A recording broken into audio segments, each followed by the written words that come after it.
Welcome to my channel. I'm Scott, and in this video I am going to walk you through the process of valuing Nokia stock by analyzing their financial statements and dissecting their financial ratios so we can determine if it's a buy or a sell. Nokia is a telecommunications, IT, and consumer electronics company. It is the largest Finnish company. They used to be the largest provider of mobile phones in the world, but sold that part of the business to Microsoft in 2014. After the sale, Nokia began to focus more on its telecommunications infrastructure business and Internet of Things. It holds many patents and generates income by licensing them out to many large mobile phone manufacturers. The company is headquartered in Finland and was founded in 1865. The ticker trades on the New York Stock Exchange, Deutsche Börse, London Stock Exchange, Xetra, Vienna, Swiss, Italian Bourse, Prague, Euronext Paris, Nasdaq Stockholm, and Nasdaq Helsinki. Let's get started with the model. This is a large cap company, 28 billion market cap. They're trading at $5 a share, and they have 5.6 billion shares outstanding. Let's look at their financials. The way you value a company is you estimate the free cash flows into the future, and then you discount those numbers back to today's value. That's what we're doing in this video. And free cash flow is cash flow from operations minus capital expenditures. They were struggling for many years up through 2019, but then they turned it around in 2020 with free cash flow of 1.4 billion. It was even better in 2021 at 2.2 billion, but it slipped a little bit in the trailing 12 months back to 1.4 billion. Net income is the profit or loss on the income statement. It's revenue minus expenses. And they had a big negative in 2020 due to the derecognition of a deferred tax asset. But it looks pretty healthy in 2021 and the trailing 12 months. Revenue is a sales for the company, and that's pretty flat each year, around 23 to 25 billion. This is the company's income statement. The top line is the revenue, the sales. Below that is the cost of revenue. These are the expenses directly related to generating the revenue. Revenue minus cost of revenue gives you your gross profit, and that's highest in the trailing 12 months at 9.1 billion. Below that is our operating expenses. These are all the expenses not directly related to generating the revenue. Examples are R&D and marketing. Gross profit minus operating expenses gives you your operating income. And that grew a lot from 900 million to 1.7 billion. And their revenue is pretty similar from 2019 to the trailing 12 months. So their margins are much better because the company made a lot of changes with the new CEO. Now they're focused on more profitable businesses and spending less time on the unprofitable ones. They spent 197 million of interest on their debt, a little higher than 2021, but a lot lower than 2019. Then you have other income and expenses. These are all the gains or losses not part of the company's core operations. An example is a gain or loss on the sale of an investment. Then you have your pre-tax income, your taxes, and the bottom line of the income statement is your net income. And it looks pretty good in the trailing 12 months at 1.6 billion. The only reason they have this big negative is from this 3.3 billion of taxes. That's due to a derecognition of a deferred tax asset. I talked about this in more detail in prior videos of Nokia.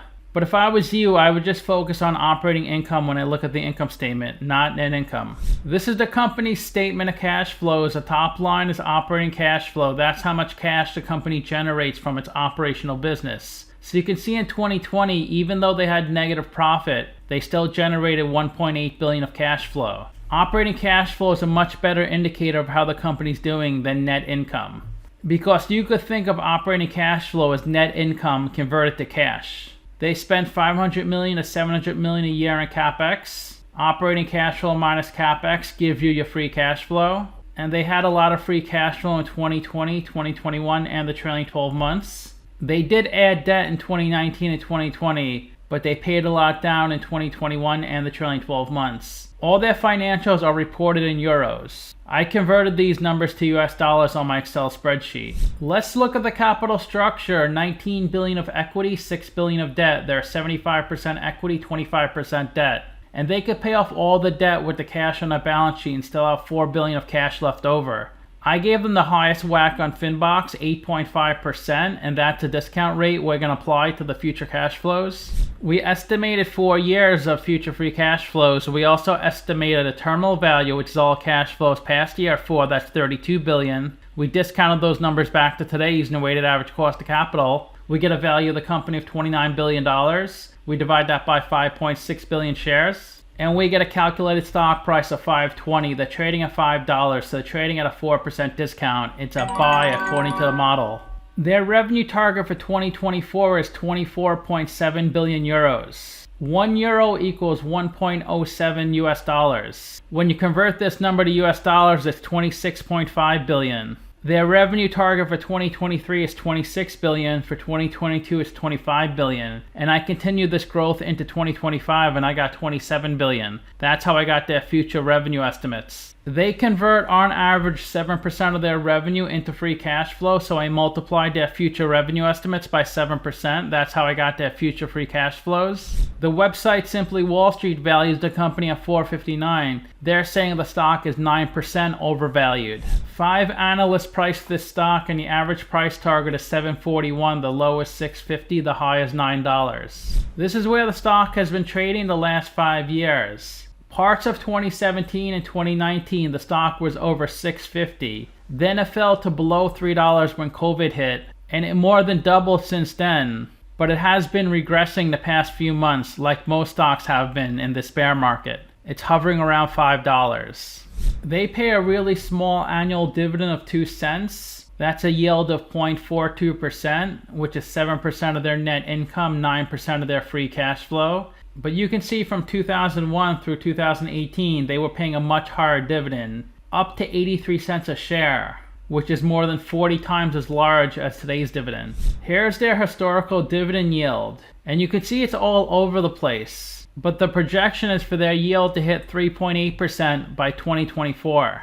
The last time they did a stock split was 22 years ago, a 4-for-1. Before that was in 1999, a 2-for-1, and 98, a 2-for-1. They have a pretty low beta, 0.57, so the stock moves about half the market. It's not too volatile. It's gone down 8% in the past 52 weeks, while the S&P is down 2%. The 52-week low is 450, the high is 640. And the stock is trading below its 50-day and 200-day moving average. This is a highly traded stock. Well over 30 million shares are traded each day. Of the 5.6 billion shares outstanding, 4.7 billion are on float, 8% are held by institutions, and 0.5% of the shares are shorted. If you invested $10,000 into this company 10 years ago, you'd have $24,000 today. That's a 142% return, a 9% annual return. The CEO's annual salary is 1.3 million euros, and their total compensation package is over 9 million euros. 60% of the company is held by the general public, 34% by institutions, 5% by venture capital and private equity firms, and 0.8% by private companies. Their employee count has jumped up a lot since 2016, but ever since then it's slowly been declining. They're currently at 88,000 workers. Their biggest shareholder is the Finnish-controlled investment bank. They own 5.3%. Then Vanguard, Norges Bank, BlackRock, and Varma Mutual Pension Fund. Let's look at their financial ratios. They have a good PE of 17, that's stock price over earnings per share. Also a pretty good price to sales of 1.2, a price to book of 1.5, and a price to free cash flow of 20. That's stock price over free cash flow per share. Their ROIC is 10%. Their interest coverage ratio is close to 9. ROE of 9. And they have a good current ratio of 1.6. That's current assets over current liabilities. Their quick ratio is 1.4. They generated 1.4 billion of free cash flow in the trailing 12 months. They have 7.9 billion of working capital, and they pay out a really small dividend. So it seems like the company's pretty well capitalized. The best way to look at ratios is to compare them to companies in the same industry. There are 71 companies in the same industry as Nokia. And if Nokia has a number in red, they're worse than the average. If they have a number in blue, they're better than the average. They spend a good amount of capex, a lot higher than average. They have a better debt to equity ratio than average. They pay a really small dividend, a little lower than average. Ironically, they generate exactly the same amount of free cash flow as Motorola. And they're a little smaller than Motorola, a lot smaller than Cisco. They have amazing price multiples. Their price to book, price to earnings, price to free cash flow, and price to sales are a lot better than average.